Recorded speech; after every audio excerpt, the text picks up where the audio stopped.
안녕하세요. 이 하늘과 땅의 개를 위한 변호사 천지개변입니다. 현행법은 반려동물을 포함한 모든 동물을 물건으로 보고 있는데요. 그렇다고 반려동물을 침대, 소파, 핸드폰과 똑같이 취급할 수 있을까요? 우리 법은 물건의 자유를 보호하지는 않는데 동물보호법은 동물 학대를 한 자에 대하여 처벌하거나 동물의 사육 환경에 대한 조건을 규정하는 등 사실상 동물의 자유를 보호하고 보장해주고 있습니다. 즉 동물은 실정법상 물건이면서 다른 물건과는 다른 특수한 지위를 가진 것입니다.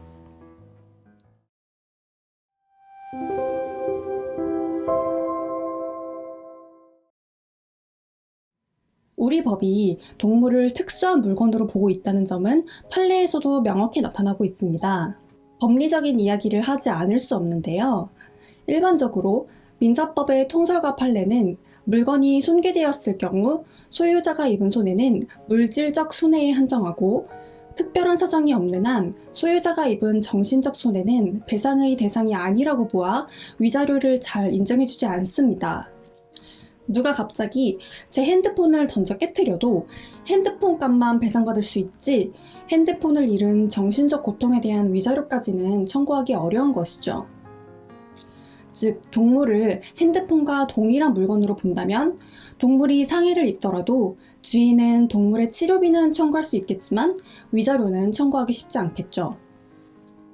그런데 반려견이 다친 최근 사안에서 판례는 반려견은 인간과 공감하는 능력이 있는 생명체로서 여타의 물건과는 구분되는 성질을 가진다고 판시하면서 반려견이 입은 상해에 대하여 소유자의 정신적 고통에 대한 위자료를 인정해 주었습니다. 즉, 반려견의 치료비뿐만 아니라 주인이 충격받은 것도 돈으로 배상받는 것이죠. 이는 반려동물이 일반적인 물건과는 다르다는 점을 전제로 했다는 점에서 반려동물의 법적 지위와 관련하여 상당히 진보적이고 의미 있는 판결이라고 하겠습니다.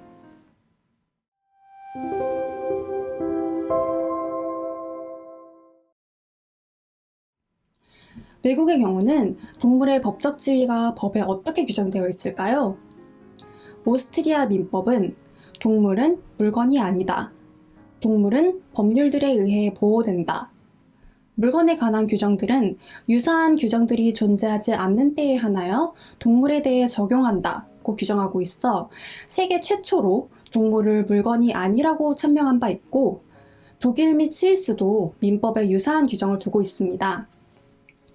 결국 우리 법도 헌법이나 민법이 동물은 물건이 아니다 또는 동물에게 권리 능력이 인정된다는 식으로 법 개정이 이루어지지 않는 한 동물은 인간과 동일한 지위 또는 유사한 지위를 가진 권리 주체라 보기는 어려울 것입니다.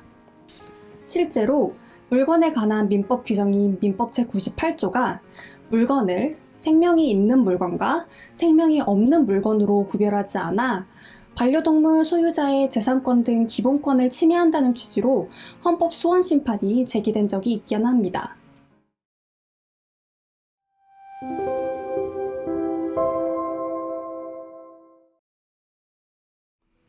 정리하자면 현행법상 동물은 물건이기 때문에 스스로가 위자료 등의 손해배상을 청구할 권리 능력은 없습니다.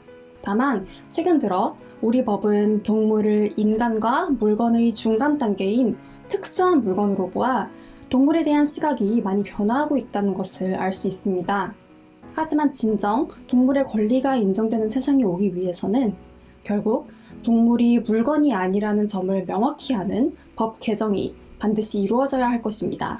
최근 법원의 판결이나 동물보호법 개정 현황을 살펴보면 반려동물이 우리의 삶에 깊숙이 침투해 있는 우리의 가족이라는 점이 많이 반영되고 있는 것 같아 긍정적인 변화가 더욱 기대되는데요. 물론 우리나라의 경우 외국에 비해서는 동물의 권리에 대한 논의가 최근에서야 이루어지고 있는 편이고 앞으로 갈 길이 멀지만 법 제도뿐만 아니라 반려인들의 의식도 크게 발전해 반려동물의 권리 증진에 가속도가 붙기를 기원합니다.